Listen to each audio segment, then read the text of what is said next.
37 और 47 पर बोलने का अवसर दिया, उसके लिए बहुत बहुत आभार, धन्यवाद। माननीय सभापति महोदय, आज के जो ये विषय हैं ये सब एक दूसरे से बहुत अच्छी तरीके से संगठित है और हमारे पूर्व के सभी विधायकों ने जिन्होंने यहाँ पर अभी चर्चा करी, काफ़ी पॉजिटिव चर्चा और बहुत अच्छे सजेशन सरकार को दिए हैं।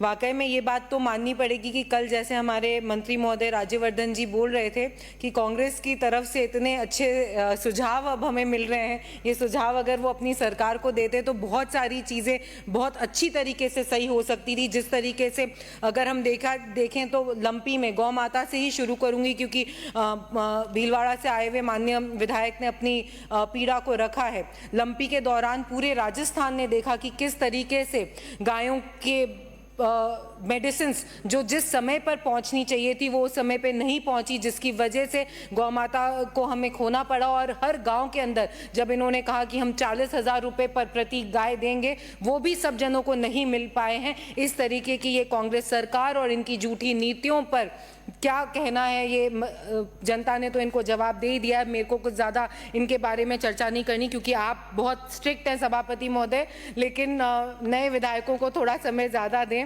इस बात का मैं अपनी चर्चा से पहले, क्योंकि 3 मुद्दों पे मुझे बोलना है, इसलिए माननीय सभापति महोदय, पशुपालन विभाग, सबसे पहले तो मैं आदरणीय मंत्री महोदय से एक विषय उनकी जानकारी में लाना चाहूँगी कि बहुउद्देश्य पशु चिकित्सालय जो राजसमंद में 13 वर्षों से कार्यरत था, उसकी भूमि भी आवंटित हो गई थी। स्वर्गीय किरण जी महेश्वरी जब वहाँ से विधायक थे उस समय भूमि आवंटित हो गई थी, लेकिन वहाँ पर उस वक्त अतिक्रमण था, जिसकी वजह से कार्य नहीं चालू हो पाया था। क्योंकि सरकार बदली और पूर्ववर्ती सरकार ने अपने एक मुझे लगता है मुहिम चालू करी थी कि जो भी 18 में हुए हैं वो सब कार्य बंद होने चाहिए। उसी के अंदर वहाँ पे वो बहुउद्देश्य पशु चिकित्सालय का कार्य और उसकी जो उसके लिए जो पैसा आवंटित था BMFT फंड से, वो फंड कैंसिल कर दिया गया, जिसकी वजह से कोई कार्रवाई आगे नहीं हुई। फिर कोरोना के आने की वजह से वापस से कार्रवाई में दिक्कत हुई, लेकिन पिछले 2 वर्षों में हमने उसके पीछे लगकर सभी लोगों ने संघर्ष करके, राजसमंद के पूरे परिवार ने मिलकर संघर्ष किया इस बहुउद्देश्य पशु चिकित्सालय के लिए, और वो भूमि अब अतिक्रमण मुक्त है। लेकिन आज भी वहाँ पे बहुउद्देश्य पशु चिकित्सालय नहीं बन पाया है। तो मैं सबसे पहले तो हमारे राजसमंद की एक प्रमुख मांग मंत्री महोदय के पास रखूंगी कि हमारे राजसमंद को वो बहुउद्देश्य पशु चिकित्सालय वापस दिया जाए, क्योंकि जिला मुख्यालय का हक होने के साथ साथ राजसमंद के आसपास किसान बहुल्य और आसपास के सभी गाँव के लिए ये चिकित्सालय बहुत आवश्यक ज़रूरत है। तो मैं आपसे सबसे पहले तो ये मांग रखूंगी। दूसरी एक बड़ी मांग मैं आपके सामने ये रखना चाहूंगी कि जिला मुख्यालय पर हमारे यहाँ पे सहकारी डेयरी संघ नहीं होने के कारण पशुपालन का जो व्यवसाय है उसमें जिस तरीके का विकास होना चाहिए था वो विकास नहीं हो पाया है। उसके अलावा भी मंत्री महोदय, मैं आपसे एक बात कहना चाहूंगी कि ये जितने भी डेयरी उत्पादक हैं, जिस क्षेत्र से मैं आती हूँ वहाँ पर किसानों के पास 2 गायें, 3 गाय, 4 गाय, इससे ज़्यादा गायें नहीं हो पाती है। बड़ी बड़ी डेयरियों में आधुनिक व्यवस्थाएं बहुत अच्छे से मिल जाती है, लेकिन जो ये माइक्रो लेवल पर जो स्मॉल स्केल हम कह सकते हैं कि ऐसे डेयरी संघ बनाएं जिसमें माइक्रो डेयरी या स्मॉल स्केल में डेयरीज हों, जिनको भी आधुनिक व्यवस्था और उनका दूध उत्पादन कैसे बढ़ सकता है और गायों को किस तरीके से अच्छे से रखा जा सकता है उसकी भी उनको सुविधा मिले। इससे ना ही दूध उत्पादन में वृद्धि होगी, लेकिन महिलाओं को भी हम रोजगार से जोड़ पाएंगे। तो ये दोनों चीज़ें हमारी बहुत अच्छी तरीके से उसमें देख सकते हैं। तो मैं आपसे निवेदन करूंगी कि इसके बारे में भी आपको सोचना चाहिए। धन्यवाद देने के लिए बहुत कुछ है, आपने ऑलरेडी बहुत कुछ हमारे को दिया है। इस बजट के अंदर मुख्यमंत्री जी के द्वारा भी बहुत सारी हमारे को सौगातें मिली है, लेकिन फिर भी वो कहते हैं ना कि मांगना बंद नहीं करना चाहिए, जितना मांगेंगे उतना हमें यकीन है आप पे कि आप ज़रूर से राजसमंद का विशेष ध्यान रखते हुए हमें देंगे। तो मैं आपसे यही कहूँगी कि पशुपालन और पशु चिकित्सक, इनकी भी भर्तियों में आपको विशेष करके ध्यान देना पड़ेगा, क्योंकि जो पद रिक्त हैं वो आज तक भी नहीं भरे। कितनी जगह जो छोटे चिकित्सा चल रहे हैं, जो स्मॉल छोटे गाँव के अंदर जो हमारे हमारे पशुपालक हैं वो किस तरीके से अभी भी क्योंकि पद रिक्त है तो उनको सही समय पे उनको चिकित्सा नहीं प्राप्त हो पाती है, जिसकी वजह से उनको अपने पशुधन को भी खोना पड़ता है। तो ये 3 मुख्य राजसमंद की इश्यूज हैं जिसको मैं चाहूँगी कि आप ज़रूर से इसमें विशेष करके ध्यान दें। आयुर्वेदिक और होम्योपैथी और यूनानी चिकित्सा के विषय के अंदर मैं ये कहना चाहूँगी कि सबसे पहले तो भारतीय जनता पार्टी का जो संकल्प पत्र है जिसके अंदर राजस्थान को आरोग्य प्रदेश बनाने का संकल्प लिया गया है, उसको देखते हुए भारत सरकार ने भी अपने 2024 के बजट में आयुष सेवाओं के लिए 4000 करोड़ रुपए का आवंटन किया है। और उसके साथ साथ हमारे आदरणीय मुख्यमंत्री भजन लाल जी ने और उनके साथ हमारे उप मुख्यमंत्री प्रेमचंद्र जी बैरवा ने भी आयुर्वेद, योग एवं प्राकृतिक चिकित्सा को विशेष प्रोत्साहन देने का प्रयास किया है। उसका मैं बहुत बहुत आभार व्यक्त करती हूँ। लेकिन राजसमंद के अंदर पिछली कांग्रेस सरकार ने एक घोषणा करी थी इसी सदन में कि हर जिला मुख्यालय पर आयुष महाविद्यालय बनेगा, आयुष चिकित्सा महाविद्यालय बनेगा।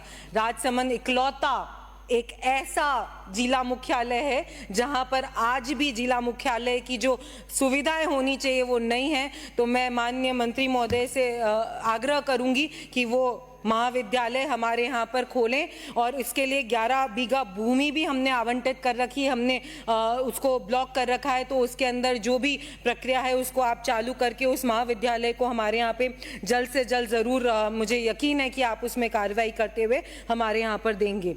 इसके साथ ही आयुर्वेद, योग, प्राकृतिक चिकित्सा, इसमें ग्रामीण क्षेत्र में बहुत ज़्यादा आज भी भरोसा है। आज भी अगर आप देखेंगे हमारे पूर्व विधायक भी पूर्व में जो विधायक यहाँ पर बोल रहे थे, आदरणीय राजेंद्र जी ने भी ये बोला कि किस तरीके से आज भी गाँव में आयुर्वेद का एक अच्छा प्रचलन है। अभी भी अगर बीमार होते हैं तो हम सबसे पहले अपने बच्चों को काढ़ा देते हैं। अभी भी अगर कोई छोटी मोटी समस्या होती है तो हम आयुर्वेद या होम्योपैथी या प्राकृतिक चिकित्सा में उसको करते हैं, भले अजवाइन का पानी हो या कुछ भी। तो मैं आपसे विशेष करके निवेदन करूंगी कि आयुर्वेदिक चिकित्सा को गांव के अंदर एटलीस्ट हम इतना करें कि हर एक पंचायत स्तर पर एक नर्सिंग स्टाफ तो आयुर्वेदिक रहे ही रहे, ताकि ये जो छोटी छोटी बीमारियां हैं इनका जो उपचार है वो अच्छी तरीके से आयुर्वेदिक कर सके, जिससे कि हमारे चिकित्सा विभाग पे भी जो प्रेशर है वो प्रेशर भी कम हो सकते हैं। और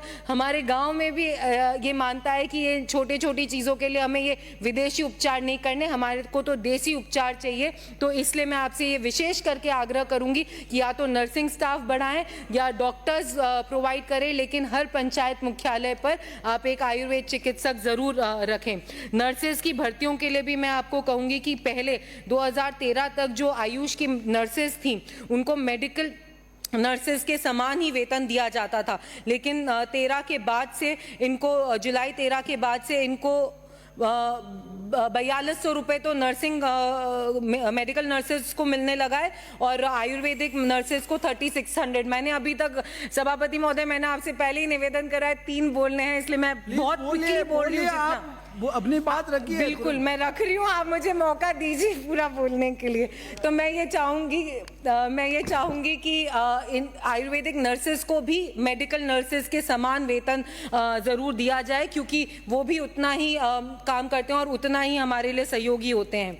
देवस्थान विभाग के लिए मैं सबसे पहले हमारी वित्त मंत्री दिया कुमारी जी और हमारे आदरणीय मुख्यमंत्री जी भजन लाल जी को बहुत बहुत धन्यवाद देना चाहूँगी कि उन्होंने द्वारकाधीश मंदिर की जीर्णोद्धार की बात सोची, क्योंकि ये हमारे लिए एक बहुत ज्वलंत समस्या थी। द्वारकाधीश मंदिर में बहुत आस्था है लोगों की, लेकिन आज भी वहाँ पर पहुँचने का जो मार्ग है वो इतना सकड़ा है कि आए दिन वहाँ पर ट्रैफिक जाम हो जाता है। तो आपने जो द्वारकाधीश मंदिर को बजट में लिया उसके लिए मैं धन्यवाद देती हूँ, लेकिन मैं विशेष करके आग्रह करूँगी कि NH और भीलवाड़ा काकरोली मुख्य मार्ग, इन दोनों से अगर द्वारकाधीश मंदिर को जोड़ दिया जाए तो ना ही द्वारकाधीश मंदिर का जो हम कहते हैं रिलीजियस टूरिज्म बढ़ेगा, लेकिन राजसमंद में भी छोटे छोटे उद्योगों को, छोटे छोटे गाइड्स को आमदनी बढ़ाने का एक नया मौका मिलेगा। तो उसके लिए हमें ज़रूर सोचना चाहिए कि इस द्वारकाधीश मंदिर को जीर्णोद्धार करके एक ऐसा वे बनाया जाए जिससे कि नाथद्वारा, द्वारकाधीश मंदिर, चारभुजानाथ और सावरिया सेठ, इन चारों मंदिरों के बीच में विशेष करके रोडवेज बसेस के द्वारा कुछ ऐसा चालू किया जाए कि इन चारों मंदिरों में जो भी यात्री आते हैं, जो भी दर्शनार्थी आते हैं, वो इन चारों मंदिरों में दर्शन भी कर सके और उसके साथ हमारे द्वारकाधीश मंदिर में भी आ सके। खाटू श्याम जी के लिए जिस तरीके से 100 करोड़ रुपए आपने इस बजट के अंदर प्रावधान करके उस मंदिर के जीर्णोद्धार के लिए करे हैं, मैं यही आशा करती हूँ कि द्वारकाधीश मंदिर में भी आप इसी तरीके का अच्छा बजट हमें देंगे, जिससे कि हमारे वहाँ पर बहुत अच्छे से सुविधाएं बढ़ सकेगी। इसके साथ ही साथ एमपी में, मध्य प्रदेश में ये होता है कि एमएलए लैड के द्वारा हम मंदिरों पे रुपए लगा सकते हैं। जो भी मंदिर देवस्थान विभाग के अंदर आते हैं वहाँ पे तो रुपए देवस्थान विभाग के द्वारा वहाँ पे लग सकते, लेकिन छोटे छोटे मंदिर आज भी पंचायत स्तर पे 100 साल, 150 साल, 200 साल पुराने चारभुजा नाथ के मंदिर है, जिनके ऊपर पैसे नहीं लगा सकते, जिनका जीर्णोद्धार नहीं हो सकता, वहां पर इतनी उनकी इनकम भी नहीं है मंदिरों की कि वे खुद स्वयं कर सके।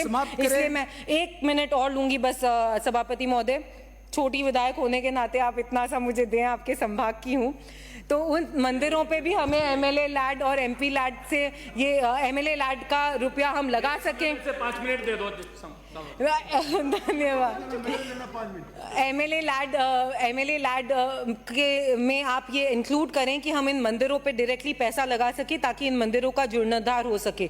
फुल टाइम पूर्णकालिक पुजारियों के लिए भी मैं यहाँ पर बात रखना चाहूंगी कि उनका मानदेय बढ़ाकर 30,000 रुपए करना चाहिए और उनके साथ जो सहायक और अंशकालीन पुजारी होते उनके लिए भी हमें व्यवस्था सोचनी चाहिए। हम सब जानते हैं कि जिस तरीके से महंगाई बढ़ रही है, पुजारियों को मंदिरों में अच्छे से मानदेय नहीं देंगे तो आने वाले समय में हमारे कोई दिक्कत होगी, क्योंकि लोगों का जो रुझान है, एक जो व्यवस्था है कि पुजारी बनने के लिए जिस तरह पढ़ाई करनी पड़ती है वो नहीं हो पा रहा है।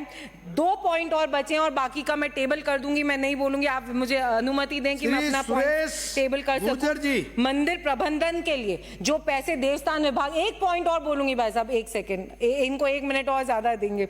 मंदिर प्रबंधन के लिए देवस्थान विभाग अपने जो रुपए है वो हिंदू धर्म के प्रचार प्रसार में लगाए, ना कि बिल्डिंग्स बनाने के लिए, सरकारी बिल्डिंग्स बनाने के लिए। अभी एक मुद्दा यहाँ पर विधायक साहब ने उठाया था कि किस तरीके से होटल बन रहा है। मैं यही कहूंगी कि जो इनकम मंदिरों की हो रही है वो हिंदू धर्म के प्रचार प्रसार के लिए होनी चाहिए, उसमें यूज होनी चाहिए, ना कि सहकारी बिल्डिंगों के लिए, गवर्नमेंट बिल्डिंग्स के लिए। आपने मुझे बोलने का मौका दिया, धन्यवाद, लेकिन मेरे पॉइंट्स बाकी रह गए। आप मुझे परमिशन दें कि मैं बच्चे में पॉइंट टेबल कर दूं। माननीय